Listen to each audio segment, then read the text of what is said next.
From denuclearization to nuclear crisis management. That's the expected shift here on the Korean Peninsula after it emerged during the Chuseok holiday weekend that North Korea had adopted a new law allowing the country to conduct an automatic nuclear strike if needed. And with further disturbing news from the International Atomic Energy Agency, the IAEA, are we now in real danger of a nuclear war?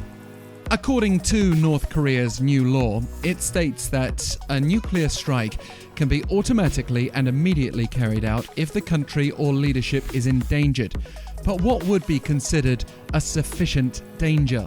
The conditions laid out by the law suggest that such a level of threat might be arbitrarily decided if there is deemed to be an imminent attack, or if there is a crisis threatening national survival, or even if nuclear weapons are seen as a way to avoid a prolonged war. Naturally, another trigger would be an attempt to remove leader Kim-Jong-un from power.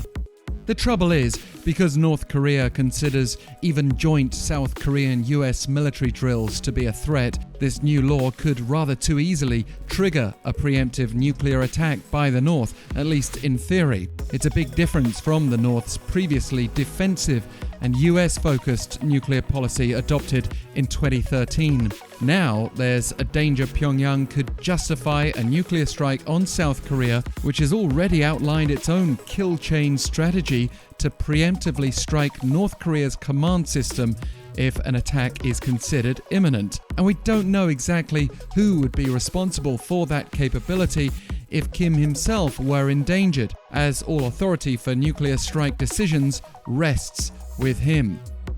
Against that backdrop, South Korea and the US are set to hold talks this week on how to strengthen America's nuclear defense of the South, with their extended deterrence strategy and consultation group featuring vice ministerial, defense and diplomatic officials meeting in Washington on Friday for the first time in nearly 5 years.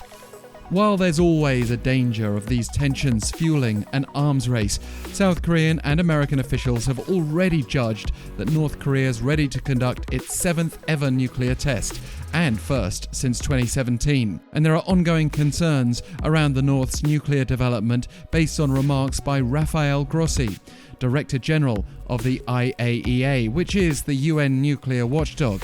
He said Monday that there are signs the North is operating its Yongbyon nuclear complex's uranium-enrichment facility, while carrying out construction work there, in addition to activities at its Pyeongsan uranium mine and concentration plant. Grossi added that the continuation of North Korea's nuclear program is a clear violation of relevant UN Security Council resolutions and is deeply regrettable. And while regrets may linger, hopes of denuclearization appear to be vanishing.